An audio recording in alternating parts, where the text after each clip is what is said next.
you guys doing today? It's Anthony Gangi. Welcome to another episode of Tier Talk. Guys, this is going to be a great discussion. We're going to be talking about, I know the title of this episode is about throwing pizza parties, but technically it's more about those external incentives.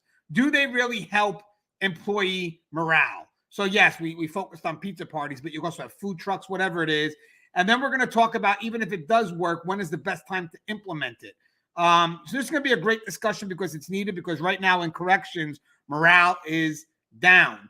And I want to make sure that we have these discussions that even if management does make an attempt to try to build morale, how is that attempt perceived? You know, is it perceived superficially, or do they really trust in the attempt? And that's what me and Connie are going to break down. But before we start the show, guys, I mention my sponsors. We have American Military. Ooh, that's a small one. Sorry, I always do that.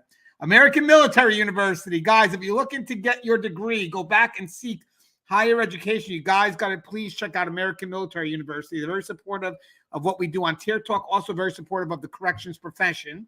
We also have Guardian RFID from inmate tracking and cell checks, this cloud-based business and artificial intelligence. Guardian RFID digitally transforms jails, prisons, and juvenile detention facilities of every size. Visit guardianrfid.com for more information. And guys, if you get a chance, we also put content up there on their YouTube channel. And we also have Thin Gray Line Media.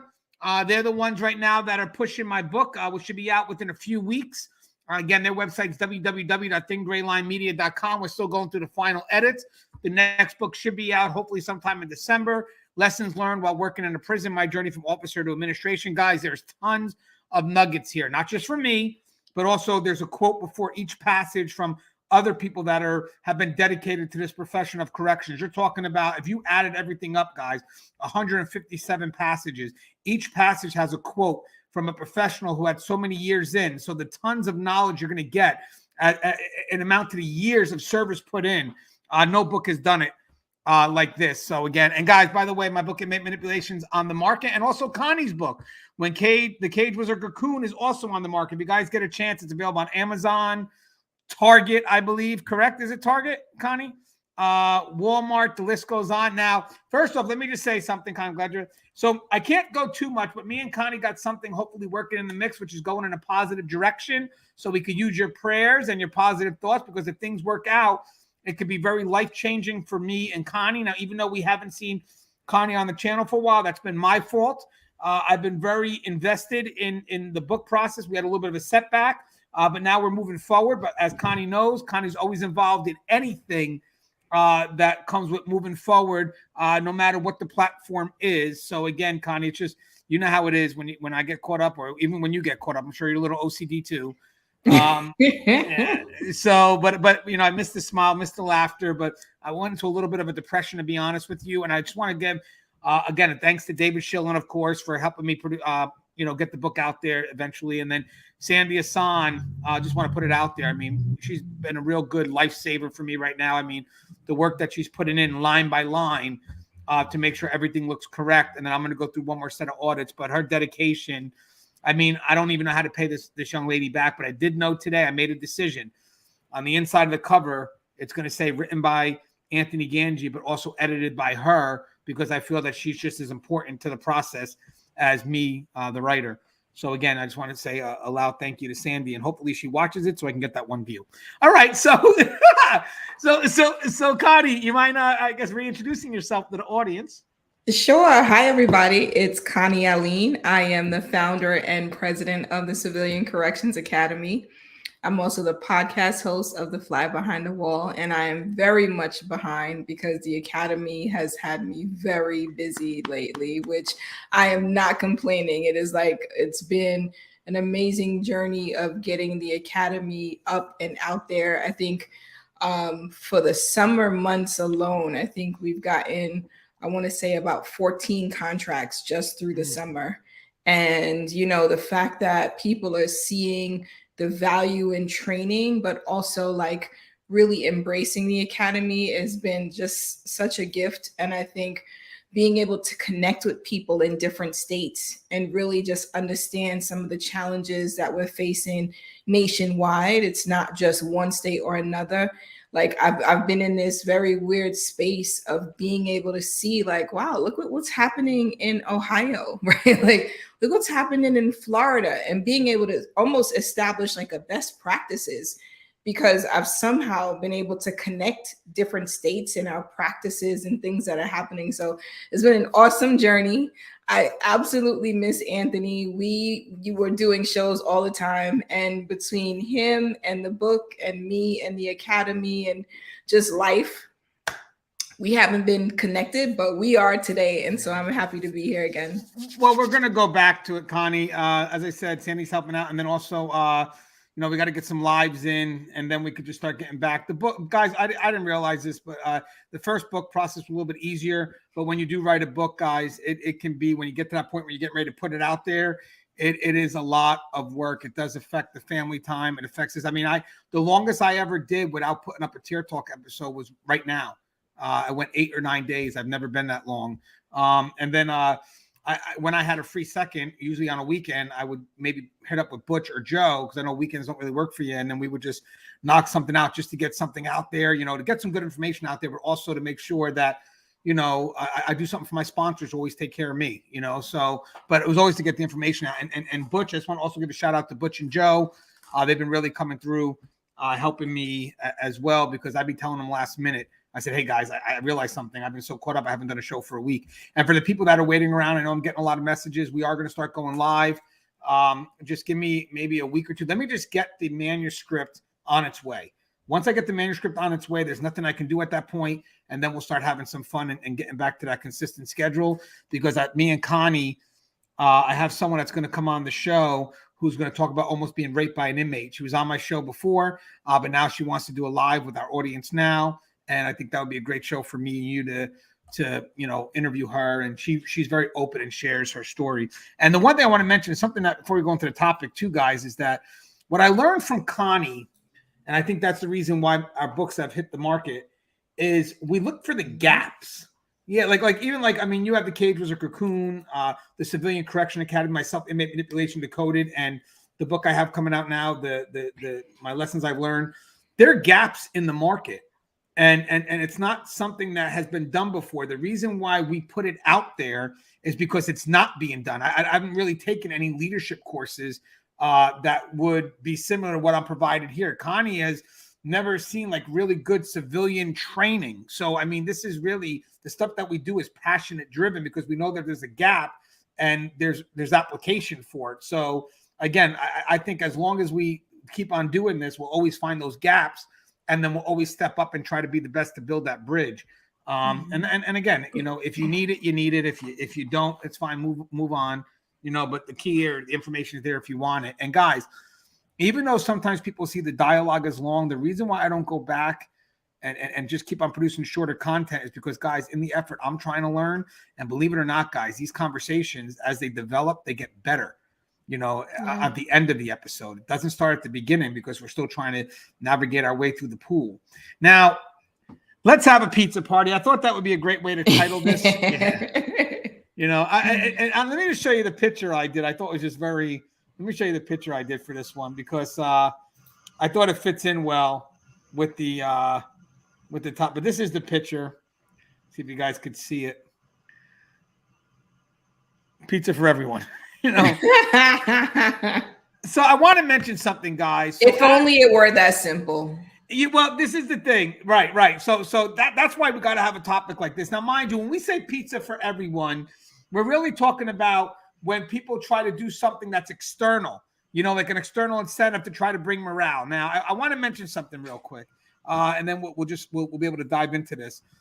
Wellness is a big thing right now, as it should be. And a lot of states are really trying to do their best, because we're being pressured to, a lot of staff's overwhelmed, like Connie had mentioned. I mean, overtime, like you wouldn't believe, just people not knowing how they can plan a life around the needs of the agency.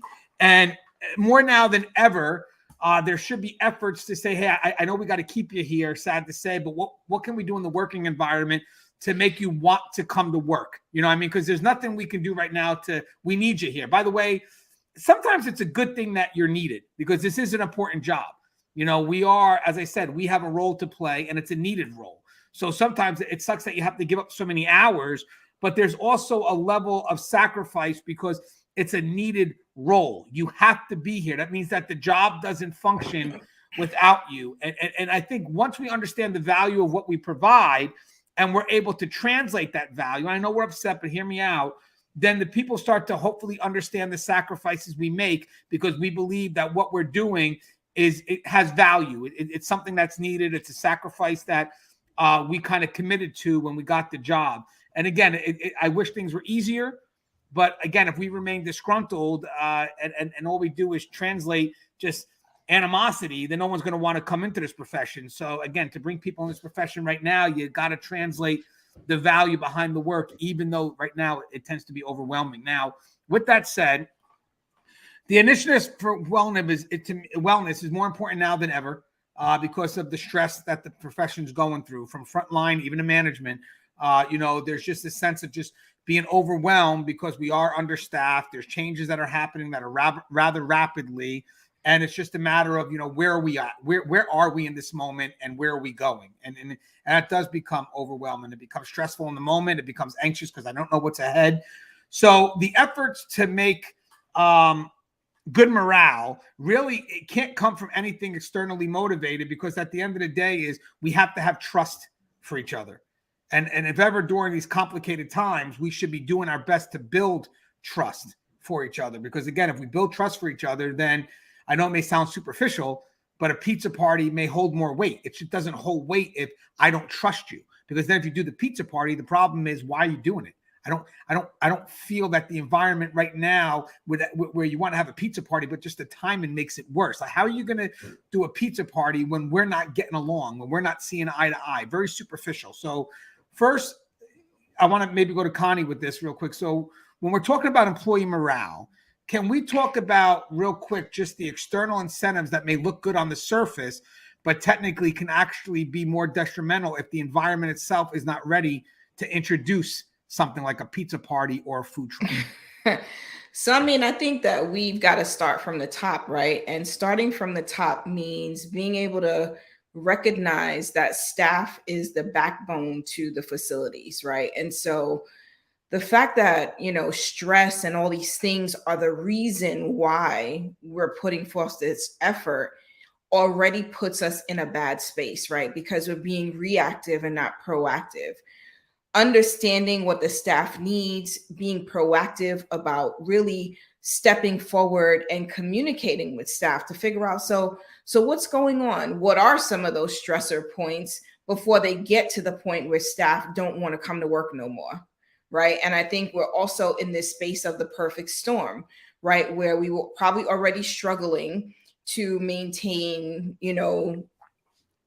attendance, right? But then you add COVID to that, right? Like, because this environment is already a dangerous environment. People aren't just saying, oh, yes, I gotta be there, right? There are some people who are driven and are like, listen, I need to be there for my brother because if I'm not at work, this is what's going to happen, right? So you have that aspect of it. But I feel like sometimes the pizza party comes off disingenuous because people are like, look at how much stuff is going on here already. Yeah. And you think pizza is going to fix it. It almost feels like you are so disconnected from the realities of what we're feeling that you think pizza would fix it, right? And when you think about this conversation in the context of simply wellness, right? Pizza isn't wellness, right? So I think we should not associate the pizza party with wellness because that's not promoting us being well, right? Because we know that in this space where we're super stressed and things are just not going the way we'd like them to go at work, that the biggest challenge is our dietary needs, right? We don't eat right. Like you get your coffee on the way home, you're like, I gotta get this, right? Like, what are we doing to, one, try to stay awake because here are these crazy shifts and hours that we're working. Two, we're grabbing food on the go. So when we think pizza party, it's like, yeah, maybe the gesture, right? It's a good thought, but it's a poor execution for what we're really trying to accomplish. And I think that's really why people get so annoyed when you come up with a pizza party, when in fact we got all this other stuff that's going on that we could be putting efforts towards fixing. Yeah, and now mind you guys, we're going to use pizza party, but we do mean like anything that is external, because here's the thing about this. If we have bad employee morale and I decide to have a pizza party, I really can't determine if that's helping morale, because I don't know if people are here to have the pizza or if they're here to show, support for the initiative. So I'll give you just an example. Like, let's say with a food truck. So you put a food truck in. Now, mind you guys, first off, we already established that the timing matters, which means that if you do this in an environment in which it's not a trusted environment where management's trying to implement something, but they're just not trusted, they haven't earned that trust, or there's just some level of distrust between management and, let's say, the front line, then any effort by management at this point is going to be seen as superficial. You haven't tested the waters yet. So yes, like I agree with kind of 100%. A pizza party, even if management really wants to do the right thing, it's going to come up as superficial, because at the end of the day, I don't know what your motive is. Why are you doing this all of a sudden? Do you think this is okay? But now, mind you, if you have a good working environment, a pizza party could work. Oh, that's just Gangi. He just wants to get us some food, and But in this case here, if there's a divide, so here's what I noticed. So, but can I just add? Because even in that scenario where people feel good, like that's the thing, right? Like people are there because they feel good, right? The pizza party is like just a place for us to be sort of let our hair down and have a good time with each other. But like in the instance where we don't trust each other, that pizza party don't feel good. It feels like a stressful event to go and get involved in. Yeah, and what's funny? That's exactly. And I want to explain what we're exactly on the same page. You don't have to mute. It's just us. It's only usually if there's more than one. So check this out, because I like if we have an exchange. But you made sense with something. I want to mention something. So if I go to implement a pizza party just to test the morale, right? Now, by the way, of course, people are like, well, there were a lot of people there. The morale was good. Yeah, but some people are lactose intolerant and can't eat pizza. So what does that mean, that they don't want to be there? No, we can't judge it by a pizza party, because we can't tell if the people are there to eat the pizza or if they're there to, really engage in the event. So I realized something. And let me tell you what made me notice this. You have a food truck, right? Now, mind you, as management, our job is to bring everybody together as one. I want people to understand that. Our job really is never really just to cater to one department. Our job is to see how we can make the facility work as a whole. When I make my decisions, I make my decisions based on what the house needs. And sometimes a department may get a win on that, but I promise you it's been filtered on what's best for the house. It's never been filtered on what's best for the department. But sometimes it can lean that way, but it always goes for what's best for the house first. Now, check this out. I see that, oh, guys, the pizza party's working, or the food truck's working. This is great. There's a lot of people out. And then I look down and they're separate, like inmates in a mess hall. Inmates will sit by gangs. Inmates will sit by gangs. The white supremacists here, the Bloods here, whatever it is. Well, you look here, social services is here, medical's here, officers are over here. It's like, hey, wait a second, guys. There's a lot of people here, but there's nobody fucking communicating. So it's like, what I realized at that point is we have people that are coming, right? I get it. And this is more about what we're trying to give them. So they could be coming for what we're giving them. But if we really want to test how morale is, it's really based on what they give back, if that makes any sense. So I want to give another example. So I may think that we have this great party and everything's going good and everybody ate the food and everything's going good. So I want to try another initiative. I want to try a thank you board.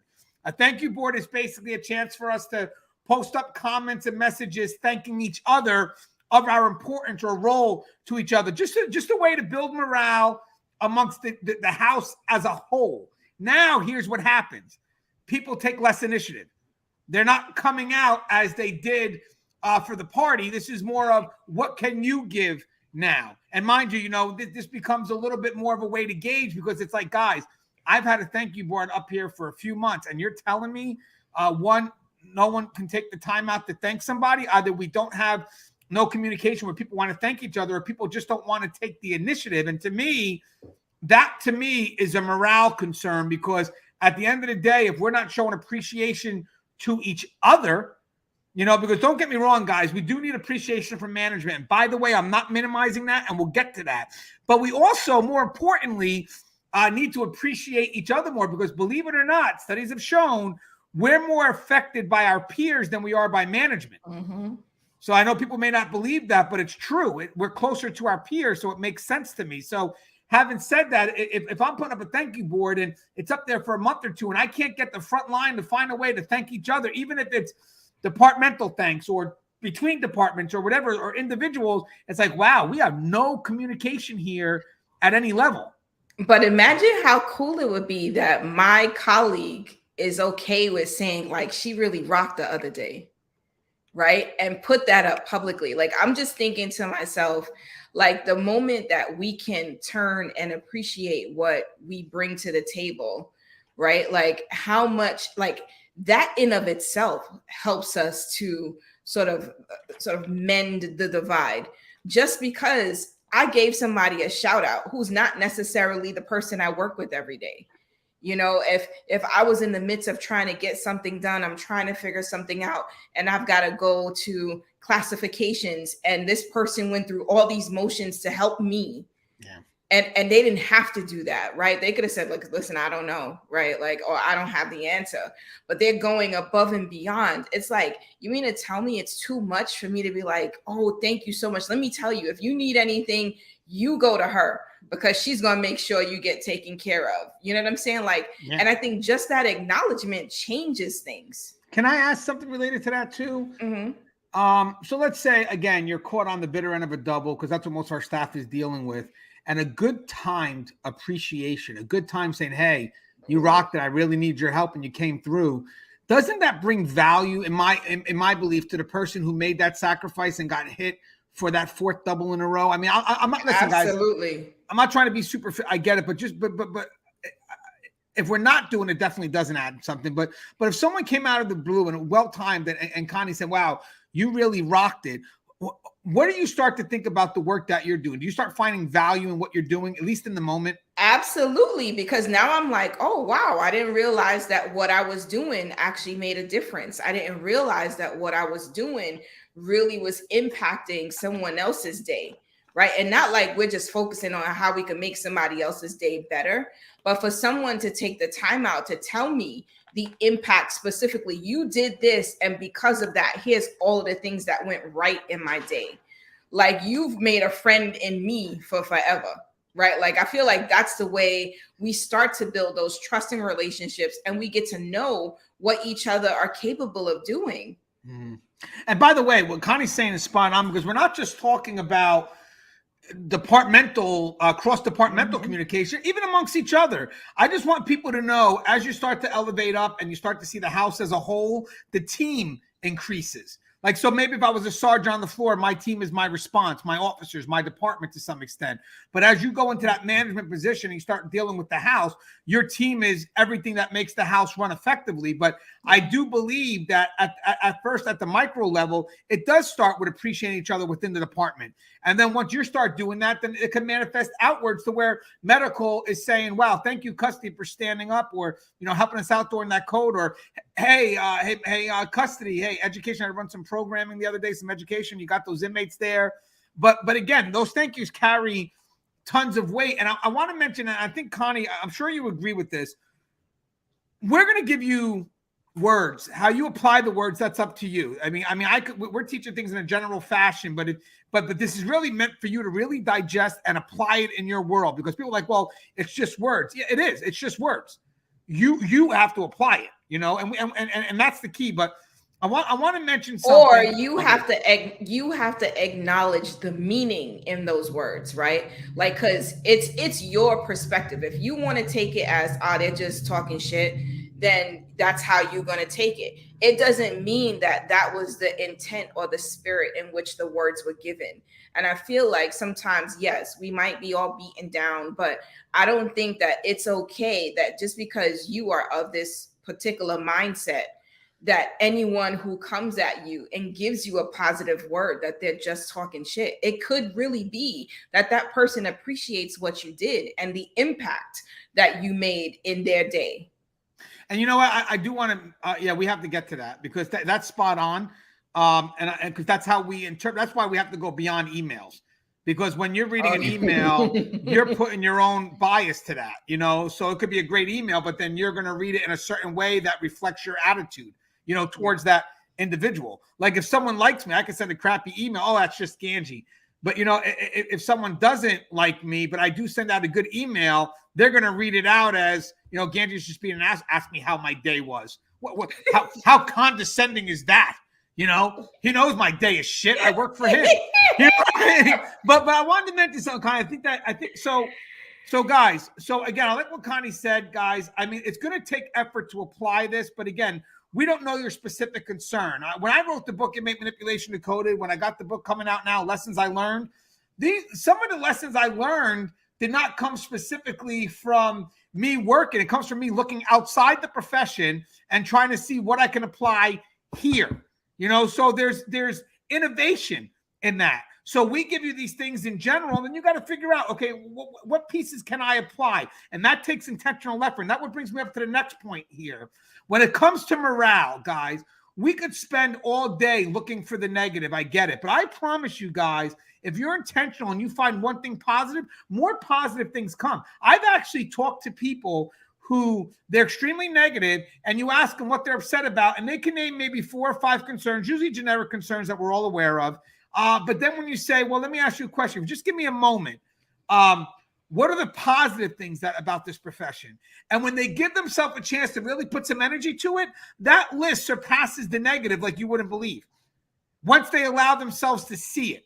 So what I want to go with you, Connie, first, because again, it kind of relates to that perspective is, you know, there has to be an intentionality in order to find that value and then be able to translate that. So I think one starts with the peers, like you just mentioned. Hey, thank you for helping me out today. And then that person now allowing that in, right? Because again, if I don't have value, you said something that's key.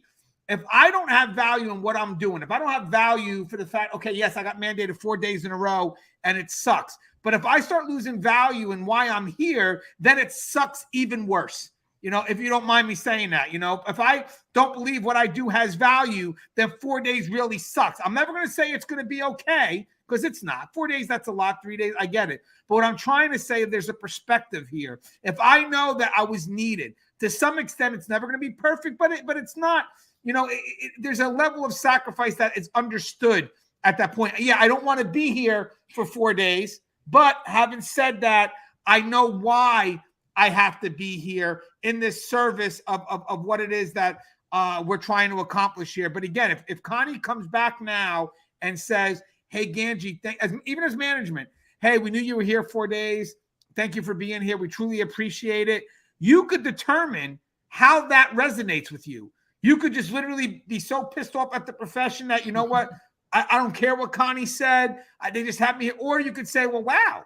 Because having said that, even as a management, I could truly be appreciative of what people do. But if you don't like what you do, then my appreciations are superficial and to some extent garbage to you. You know, what's your thoughts on that, Connie? Am I correct?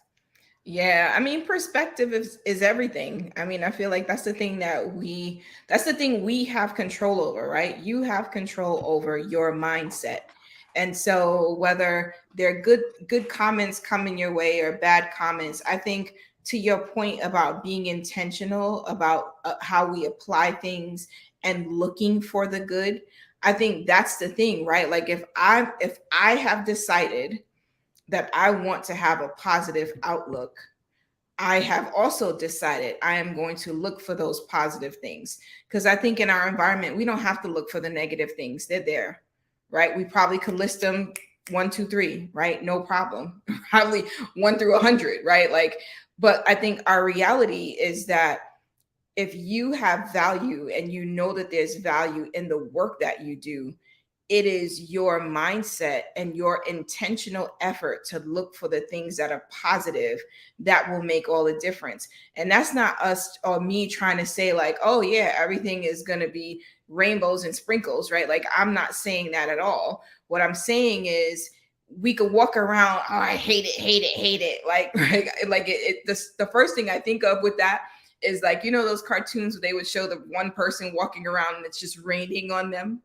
It's like the cloud is over their head and it's just raining. Like, we could choose to be that person, or we could choose to look at things in a way that's healthy, right? Because carrying around the weight of that stress and everything's bad and everything is negative is not doing anything positive to us or for us.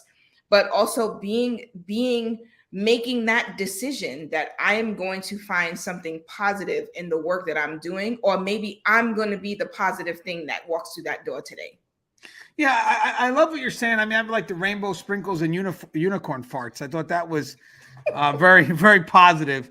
But you know what, guys? But think about what we're saying. And guys, just be open-minded with this.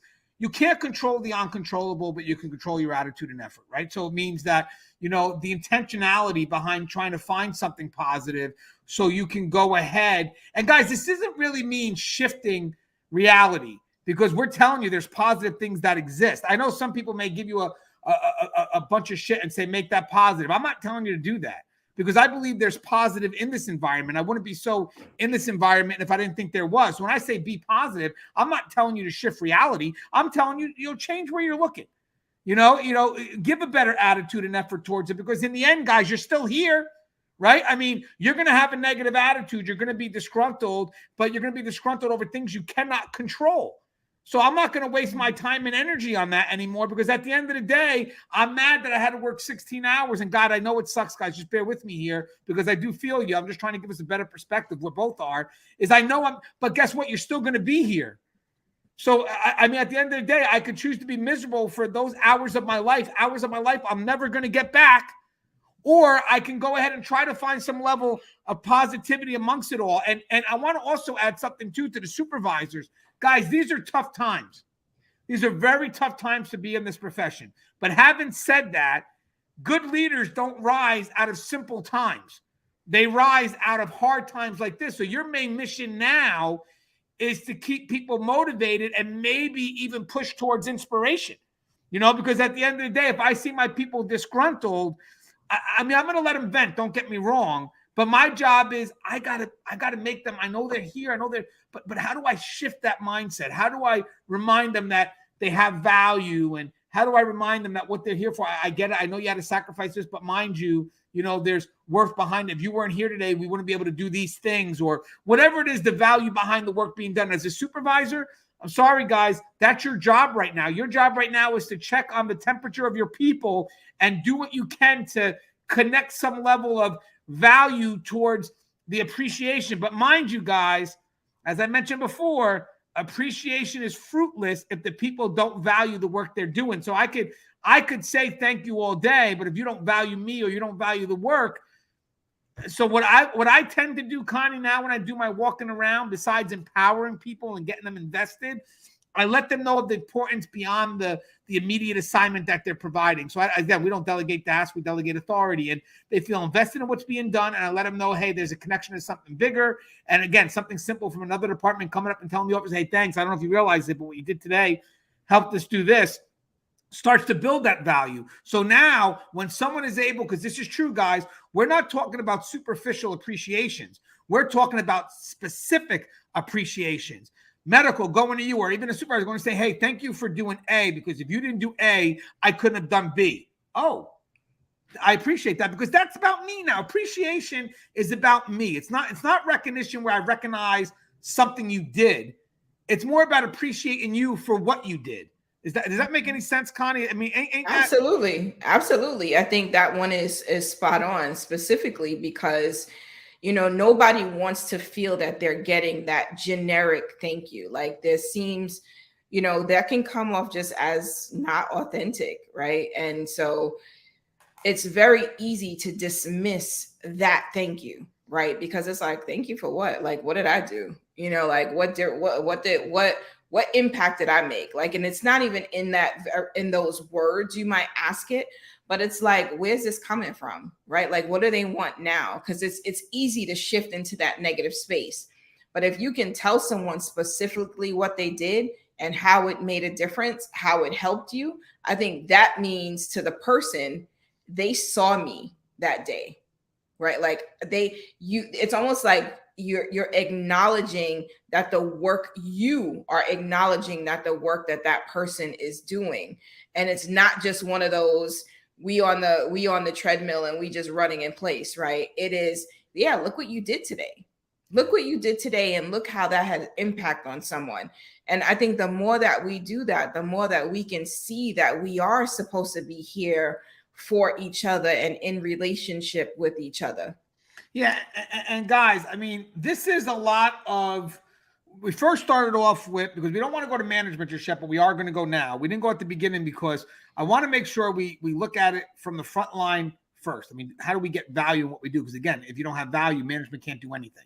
But now, also, we have to hold ourselves accountable, right? And so before we can start pointing fingers at all the managers, the leaders that aren't doing what we think they should be doing, we have to look at ourselves. Are we doing our best to make the most of this situation? Are we? So like, I got to look at myself. You know, someone came to you and said, thank you the other day. And you was like, what an asshole, right? Like, why did you say that? Right? Because that's you holding yourself accountable for the way you responded to something that could have been positive. Right. Yeah. So I'm glad that we kind of stayed at this first level of like, yeah, there are external influences. There are other things that make morale shitty. Right. But we also have to look to see how we're contributing to that. Yeah, and that's a powerful way to end this moment, because that also bleeds into management accountability too, by the way. So I agree with that 100%. You know, are we doing our part? Are we doing what we can to help with morale, or are we part of the problem? Again, I mean, one of the biggest concerns is, maintaining and inviting people in this profession. And again, sometimes it's like, yeah, maybe management could do more. I mean, again, we don't know. Because I think there could be better initiatives, but you also don't want people externally driven to come into this profession. You want them to be inspired. But having said that, if you put them next to someone who is superficially motivated and they get frustrated because at the end of the day, they're disgruntled because the pay is not there and stuff like that, and they talk about these concerns that a new boot's really not going to be able to relate to. The biggest issue that you have now is the fact that that person is the one that's pushing that new person out. That person, it's like, hey guys, we put someone next to you. So again, it really does start on, can I unmute you, Connie, or no? It really does start with how frontline perceives what they do, because no matter what we do at that point, we're putting you next to the people that you have to try to get them to want to be in this profession. Now, management's job, to some extent, because don't get me wrong, guys, frontline is still got to be positive and try to do your best, because we want to maintain. But again, if you don't have value in what you do, the maintaining of people is going to be hard. But I also believe there's an initiative also for management here as well when it comes to maintaining the people that are already in this profession. Because as much as you want to give incentives to the new people for coming in, what are you doing for the people that have remained? I mean, that's always something good. I mean, and I kind of compare that to, again, everything, just how I think is cable company. Cable company will put all these great deals for new people, but then the people that have been loyal are getting screwed. They're paying for the new deals, technically. So same thing here. It's like, hey, we got all these cable company. Oh my God. You know what I mean, yeah, right? I get what you're saying. Yes. Same thing here. We're doing all these things for the new boots to get them in. But what have we done to balance the people that are already here? So now this gets us up to the next thing. And Connie, this was great when you said accountability, because management too has to also have to look at themselves and say, hey, listen, before we do anything like a pizza party or food truck, because that's not going to be a good gauge of where we're at with employee morale. Let me first get an idea of what it is that I can do. Because I can't introduce anything that's positive if my people don't trust me. If they don't trust me, no matter what I do, it won't matter. And how do you gauge trust? It's one of the hardest things, because as higher level management, because you're over areas that you may not have experience in, but you got to kind of figure it out. I learned that distrust is earned. Because at this point, I become so reliant on people that I have to. So I cannot not trust people. I'll never get the job done. But when you're front line and you're looking up, trust is earned. It's a little bit different perspective. So as management, you have to ask yourself, what can I do to earn people's trust? So here's what I did. Here's what I think. It's not so much about outcome, guys. It's about your effort and your commitment. So don't make promises you can't keep. Let your behavior show that you care. Let your behavior show truly that you care, because I love it when someone even told me today, Gangi, if you have to write somebody, we know that you've given an exhausted effort not to. And it's like, wow. Now, mind you, guys, I want you to mention, I want you to, and Connie, tell me if this doesn't matter. Effort's not usually seen. So when people start judging you by your effort, which in this case was a good thing for me, that matters more than you'll ever believe, because that means even when I don't get the outcome that people may want, they still trust in me to make the effort and try. And that's what makes me a better leader. And I think for me, that helps with morale, because again, if we have a system that's so outcome driven, morale's going to suck because people want, and I'm not going to have control to make it happen. But if people trust in my effort, and they see that I'm making effort through my behaviors and actions, and yes, feedback to let them know, hey, where we're at with this, and let them know that, and not them coming to me, but me going to them. Hey, remember you mentioned that thing last week? Well, let me just come back and tell you, I spoke to people and this is what we got going on. I don't need them seeking me. If I said I was going to do something, let me go back out and find them and give them the follow-up. That matters, because once they start appreciating the effort, they start knowing that you are a man of your word or a woman of your word. They start to build that trust. It matters that you are not waiting until there's a crisis in order to build a relationship with the staff, right? Because you are visible and you are intentional and you are going out and building relationship along the way. It isn't like they have to try to figure out whether or not they can trust you, but they've seen you along the way.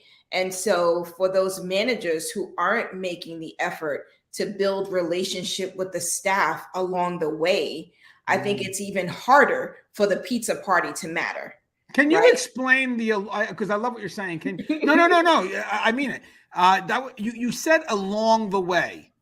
Can you elaborate on that? Because I think that covers so much in regards to the journey of it all. So I'm thinking about it from the perspective of, we go into work every day, right? And so it shouldn't just be that the staff is going to see leadership on the day of an audit or the day or at the time of crisis, but everyday interactions are allowing you to build relationship. The staff is getting to know you, right? Like, how could someone make the statement that we know you made every effort to not write that person up, right? If they've not already seen you make efforts to not do something, right? Like, it's kind of like, we know Gangi's going to try to talk you through this. We know he's going to do this, and that. If he's at the point of writing, it's because he's done everything he could before getting to that point. Right. But they only know that because they've seen you make the effort in other spaces and places, right? In other situations, as opposed to now we're at pizza party and Gangi's putting on his I'm a friendly face when we don't even know you. So I think that's where that comes from, that there is a journey to getting to know the staff and building trust. And sometimes it's even building the trust from afar. I remember having a mentor who said to me, Connie, when you're in leadership, you're always on stage. And at first, I was young, so I really know what he was trying to say. But it was clear to me as my career progressed that, you have people who are watching you. They're watching how you interact, watching how you engage, how you handle this inmate, how you handle the staff, how you handle a staff person who's yelling at you. Like, all these situations that you find yourself in, that staff are observing the way you conduct yourself, right? And so when you've been on the front line and people see that you roll up your sleeves all the time, you're not looking for a pat on your back, you're not looking for the acknowledgement, you're just trying to help everyone get to wherever we got to go next. Right. And I think that's the journey with staff. Then you can have the pizza party, right? Because it's like, yeah, we're going to go chill with Gange, right? It's not so much, leadership is having pizza, right? Because yes, you're always going to be leadership and there's respect for your role. But in this moment where we're having pizza, I'm actually having pizza with somebody who I've gotten to know over the years, as opposed to some random leader who's come in and thinks that pizza is the answer. Connie, that to me, and you know what's funny? That was, by the way, that was extremely powerful. The other thing I want to mention is the extreme paradox of leadership, because you're so right. Frontline wants to see management next to them, rolled up sleeves, but also Frontline wants to feel empowered. Yep. You know, so good leaders find a way to manage that both, to build morale, to let staff feel they're invested, to give them some level of responsibility towards the outcome, and more importantly, be trusted. You know, I mean, again, you can't expect staff to trust you if you don't trust them. And the key why we're saying this all is because if there's no trust in the environment, there's no good employee morale. You can't do anything. You can't do anything if you're not trusted. So it's extremely important to know that, I like what Connie said, it's not just about seeing you during the audit. It's not just about seeing you when you need something or want something or to write me up. It's about, hey, this guy's on the floor all the time, you know, and when he comes in, don't get me wrong, guys, there is position, but you don't lead by position. You know, the biggest way to check if an organization is really doing what it could is by looking at the people that want to work for that person. You know, it really matters when people like, oh, I would work for them, because that's the reason why people stay, and that's the reason why people leave. You know, it's the person they work for. So to walk around and sit next to your people, you know, and by the way, guys, it's not even about walking over, because you're still being productive. You know, it's okay to sit down and take a break from the position just for a second and shoot the shit with your troops. You know, shoot the shit with your people, you know, and let them feel comfortable talking to you, and, you know, even just venting whatever it is, you know, because sometimes it's just an open ear, because at the end of the day, you'll hear something, you're laughing like, hey, guys, what do you want me to do? We know, Gangi, we're just saying, okay, I just want you to know. But they also know you would try, but they have a right to vent, you know, no different. I mean, and sometimes guys, they don't really expect you to do anything with it. They just want to let you know. And because trust and believe, if they know you could do it, you would have done it already. So having said that, you know, without having trust, every attempt becomes superficial in nature, because if I can't trust you, I can't trust any initiative. And this is where, kind of as we get to a close, this is where it goes to backfire, because Connie mentioned it at the beginning, but I do want to revisit it, guys, because it is important, is that now, without a trusting an environment, and guys, listen to me, because this really matters, the external incentives, the pizza party, the food trucks will never make up for all the shit that they believe you're doing wrong. Yeah. Actually, it makes matters worse. So or that you show up for the pizza party, but you don't show up for the shit that's real. Ooh. Right. So that makes it even worse. School. Damn. I'm just saying. No, yeah. You cannot just put show that up on a shirt when things are good. Connie, right? That's a shirt. Connie, you know how powerful that was? I wish I would have zoomed in. The pizza party when shit was real. Yeah, wait, hold on, guys, because we're not really good, but we have to get used to this in case the other thing works out. Connie, that was an amazing line that you just said. Can you give me the same emotion as I zoom in? Here we go. Oh my God. So I can't do it. You're putting me on. All right, I thought I would try. Oh God. But that was good, Connie. That was powerful. You're right. But that's the thing, right? Like, you show up now, but when shit is real on the floor, you're nowhere to be found, right? We are in the midst of a crisis. This is how we learn to trust you, because you're here with us. We know you didn't leave us. And we know that, as people expect, right, that shit's going to roll downhill and you're just going to come walk around for the disciplinary as opposed to being here with us. So now here it is, pizza, you show up and we're supposed to be glad you're here, right? It doesn't have that impact. As a matter of fact, they're going to sit and eat the pizza with the supervisors that were actually sitting with them and working with them, and who are in the housing unit checking to make sure that they're good, because we know that you now are on your double, right? Like, those are the people who are going to get the love and the trust from the staff, the ones that are acknowledging that we are in a shitty time and space, but I'm here with you. Yeah. You know what's funny, Connie? When you do something like that, you could probably actually feel the tension more.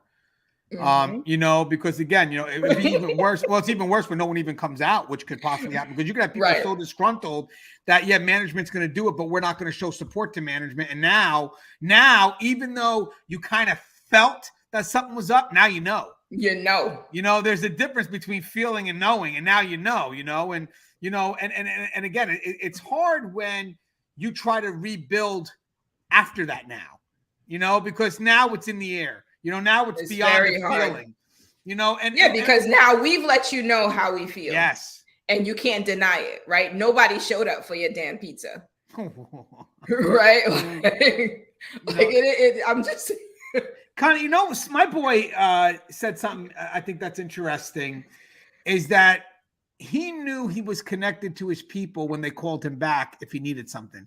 The reason why I relate to that is I like that one.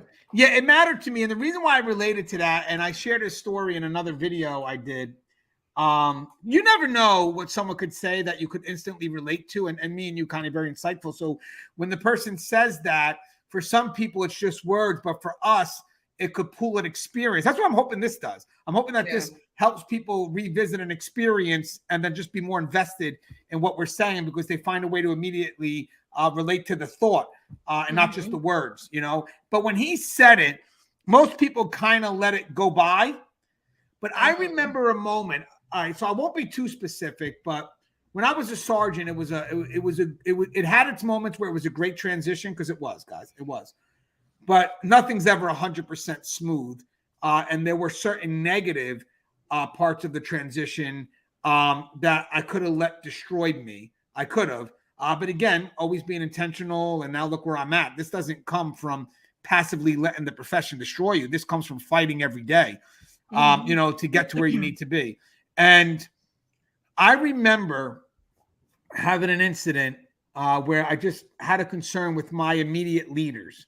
Again, they're not reflective of the agency. They're just a bit of a clique. And I remember they were my bosses. And I remember seeing somebody in the mall that was one of them. And I did whatever I could to avoid that person. I did not want to be seen by that person. I did not want to acknowledge by that person. I did what I could to avoid it. Now, I want to tell something on the extreme, which matters to me, just moments that matter, that the other person may not know, because it matters to me through my experiences that they may not know, because I didn't relay it to them. It's personal. But I'll share it a little bit now. So one day I'm with my family and we're eating at Buffalo Wild Wings, because all kids fucking do is eat junk food. It's true. It is what it is. And I didn't notice next to me was one of my officers. Now, I had already moved to the next facility that I'm at now. So this was one of my officers from my former facility. Now, mind you, and I'm sure people will know this, it's hard for me to recognize somebody when they're not in uniform. It's just different. So sometimes I don't know who I'm looking at first. And then eventually, once the dialogue happens, I start to know who this person is. And then I can be more specific with my details. And I think that's for anything, but maybe it's easier for them to recognize me because there's less of people in my position than there may be of them in their position. But I promise you, once the dialogue starts taking momentum, I start to know who this person is, because I start relating to their stories. Because those stories I remember, and then it starts bringing me to the person. I was like, oh, yeah, blah, blah, blah. And then I start trying to go into the dialogue. This person came to me. They didn't avoid me. They came to me. They started talking about stuff, but they wanted to be seen by me. And what makes that so important to me is because I know what it's like to be on the opposite end. I know what it's like to want to avoid somebody. So having that person come to me and just chat, even though he felt that the dialogue may have been superficial in nature, it meant the world to me, because he wanted to be noticed by me. He wasn't hiding from you. He wasn't hiding from me. And when I say noticed by me, I don't mean, I'm not meaning something superficial. I actually say it in the humblest of ways. What I mean by that is him wanting to be noticed by me had more about me. Because I want that to me was a reflection of me being a good leader, because I knew what it was to be the antagonist of that, the other side of that, So him wanting to be noticed by me and trying to get my attention, when it was done and he left, I told my wife, I said, I get emotional sometimes, but hear me out. Yeah, because I just am. It just is what it is. But I told my wife, I said, you know how much that meant to me. And I'm not going to tell that to him, even though I could, but this is more of a personal thing I wanted to share. I said, because I know how it feels to not want to find that supervisor. So for him to do what he can to get my attention shows that he has value for me and what I did. And to even top that off by saying, when you coming back? Right. And by the way, guys, I'm always me. Like, remembering my roots for me was never an effort to hold me down. It was more to help me move forward. People that tell me, remember my roots, I promise you, was never to keep me grounded. Like, when I mean grounded, like to bring me back, it was always like, hey, how do you use your roots to be better at what you are? And when they tell you, hey, we can't wait to have you back, or you're going to come back, it means that I did good. I did something that had value to this person. And at the end of the day, Connie, when you go to retire, and all you have left is to look back at your profession. Maybe some superficially will judge what they've done by position. But I've learned long enough since I've been in administration now for 8 years. It's not the position, it's your impact with people's lives. Because even when I was an officer, I would look at how I impacted the inmates. Now as administration, as I look back, back at every conversation, because I know one day is going to come where I start to question, what have I done? So to go for someone to say, hey, Gangi, and want to chat with me and look for me, the value behind that, I think I've had similar experience with seeing people outside, but I think for me these days, I am more humbled, I think, by people who engage with me online. Like, they'll be on like something I post and they're like, Connie, I miss working with you. Are you coming back? Like, to me, it was like, really? Like, and not like a really like, oh, I'm the shit, but like, sounds really, like today. Like, oh, it's like sound like really, today, Connie. Did it not sound like today? Me and you, Connie? Yeah.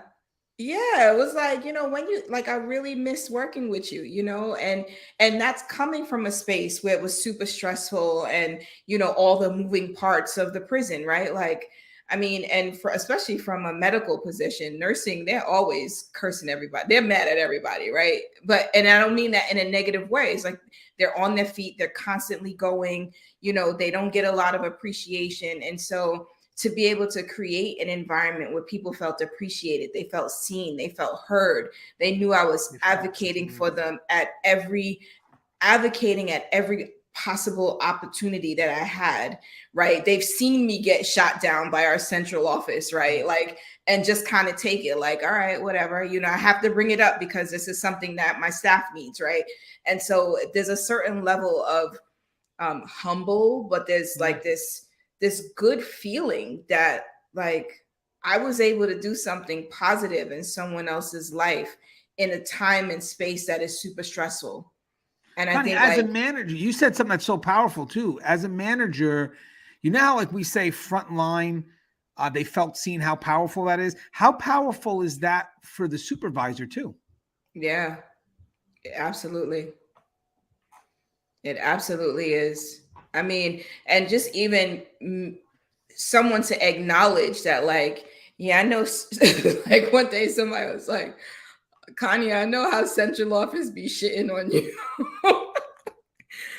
And it really is because, here it is, you're managing in a female facility. I don't care what nobody say, managing female inmates is harder. That like they are a very tough population to kind of manage. And I was constantly advocating for things that we needed because, and of course, we are above budget, right? Because the budget allocated to manage the healthcare needs of females should be different than those managing males just because of pregnancy and all the other stuff associated with the female population, right?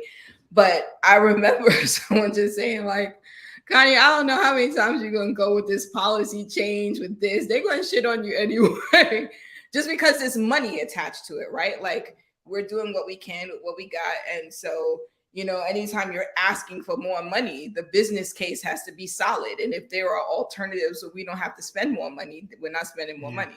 So, the fact that they could acknowledge that I'm going to the front line, allowing myself to take the shots, right? Like shots fired, I got it. I don't have staff who are being rogue, which is more important to me, right? Like Don't just go out there doing stuff that you know you should not do.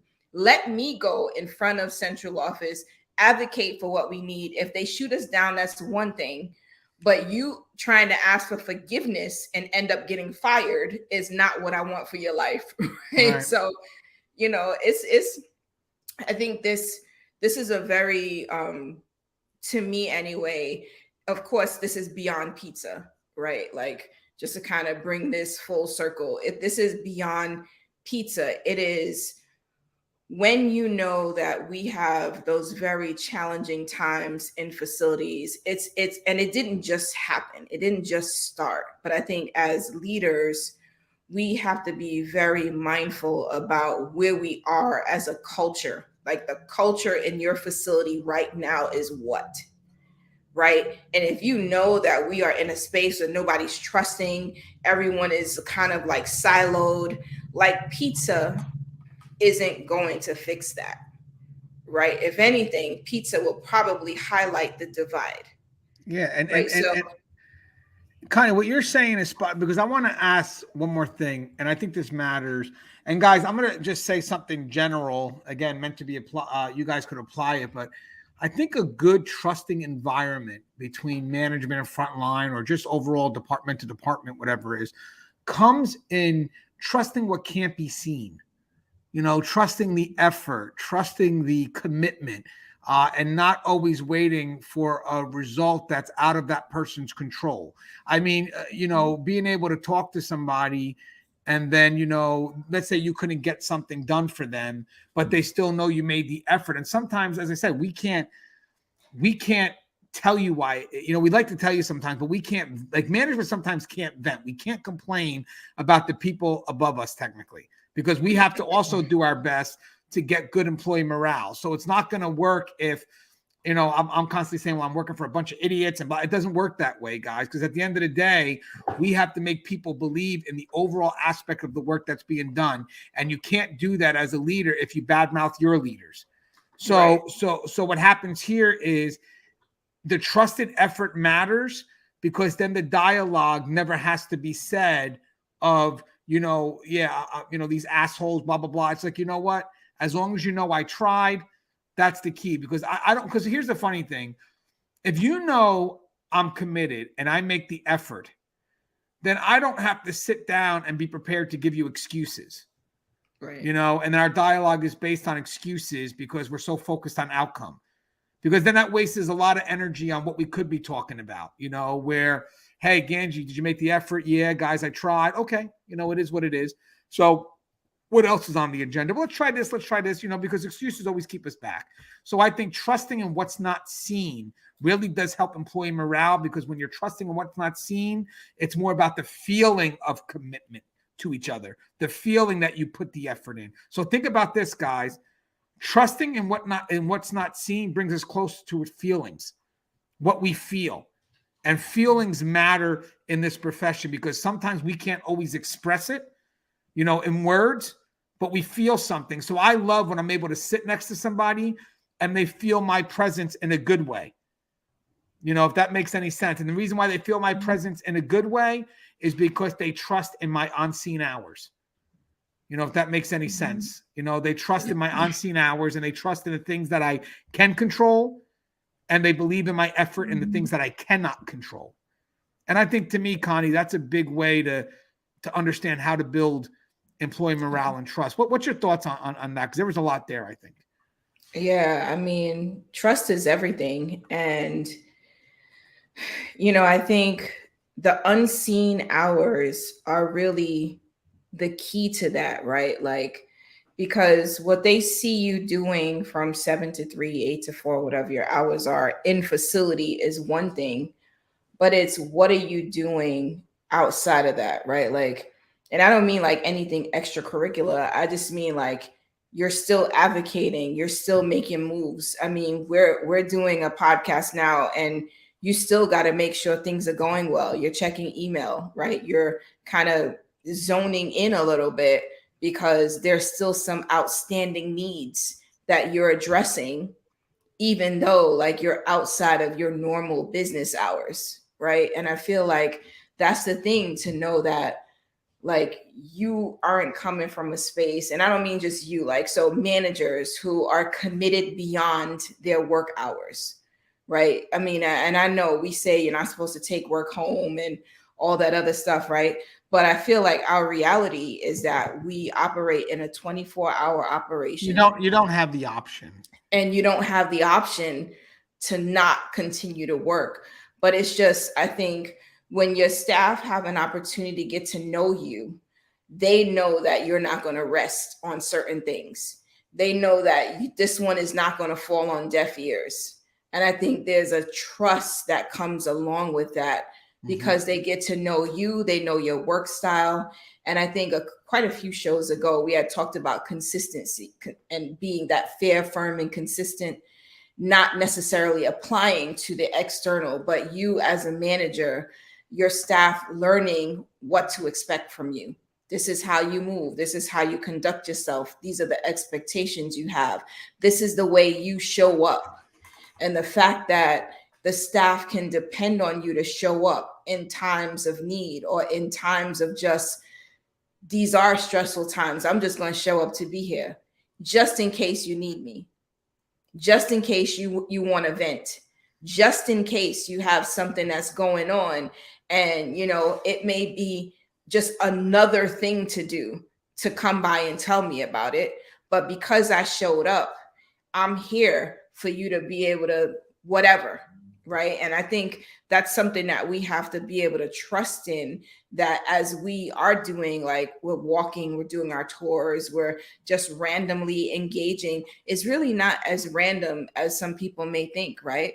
Like, the intention is to be seen, it's to be visible, it's to be accessible to the staff during a time where they feel like they're not being seen, they're not being heard.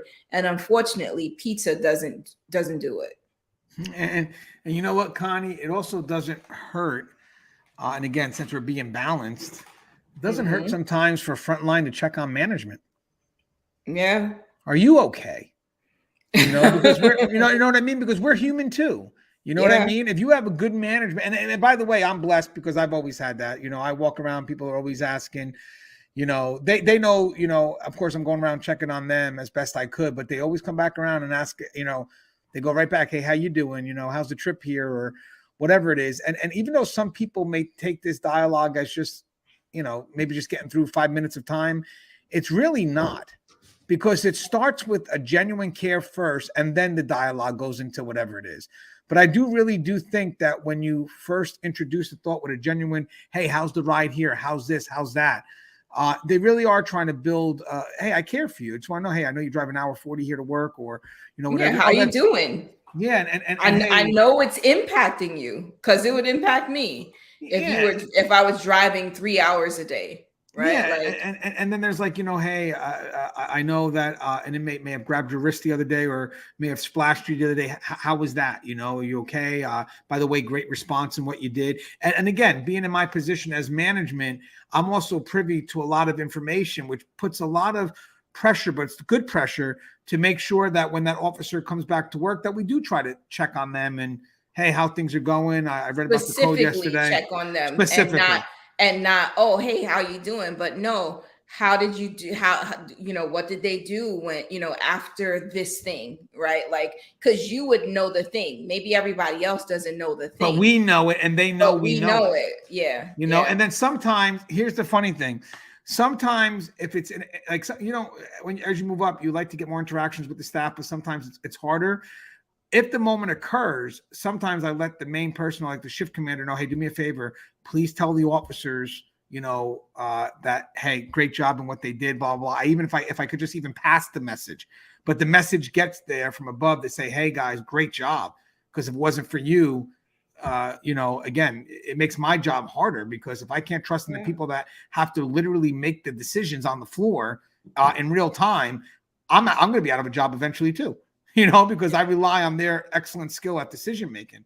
Hey, Connie, so any closing thoughts on having a pizza party? I would just like to say, listen, I think pizza parties are cool, right? I think don't make the pizza party something that it's not, right? The pizza party can't fix everything, right? Like if it's just pizza, let it just be pizza, right? Like the moment we start trying to give this pizza some other meaning, like we're gonna fall flat, right?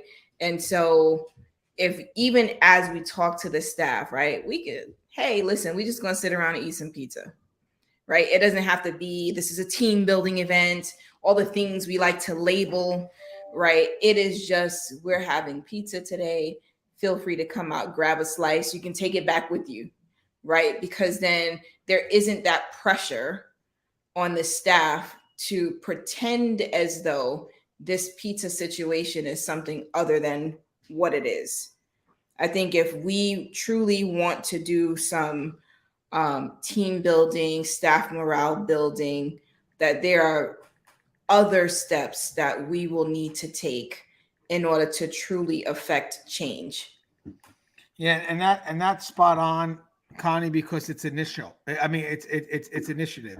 It's initiative from frontline. It's initiative. It's intentional from management.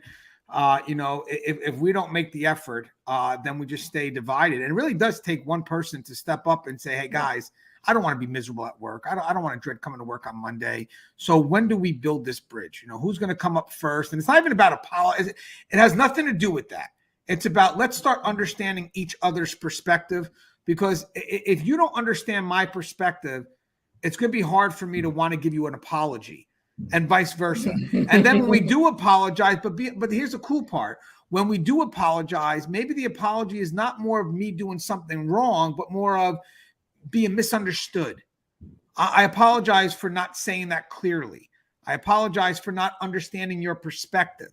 But having said that, I want to make sure that sometimes, we get so caught up in right and wrong that we lose out on the context of what do we really want here. We want to work together.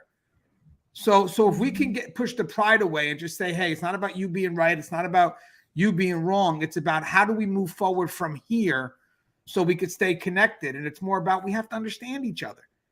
I mean, don't get me wrong, yeah, there are always going to be people that represent their departments badly, but it's unfair to generalize that out to the rest of the department, to go ahead and question initiatives of a whole department because you don't get along with Gangi or you don't get along with Connie. I mean, the intentional effort is to separate and hold that person accountable. Hey, Connie's not medical if she's going to be that way, and Gangi's not admin if he's going to be that way.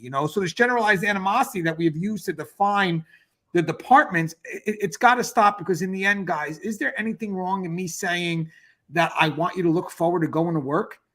For people that are going to say, Gangi, stop. I know that this profession has value. Connie, this profession has value. So what's wrong with me saying, what can we do to make sure that we're reminded of that value? Listen, I love more than ever going to work now. I don't mind. And yes, I may have bad days once in a while, but it's never something where I treat as permanent. I'll get through it because I know I can, eventually it's going to get to here, but I like waking up and going to work. Life feels that much better, because if you hate going to work, then maybe you're the problem. Maybe every positive interaction that you see goes to a bias of hate and disgust for what you do. And at that point here, is it really the job? Is it really the people? Or maybe it's you? Because today you woke up deciding to hate the profession, and everybody you deal with, you hate through this bias. But what about, but you know what I mean? But what about if you intentionally, I'm not saying, guys, I'm not saying shift reality, but what about if you wake up one day saying, you know what? I know what I do has value.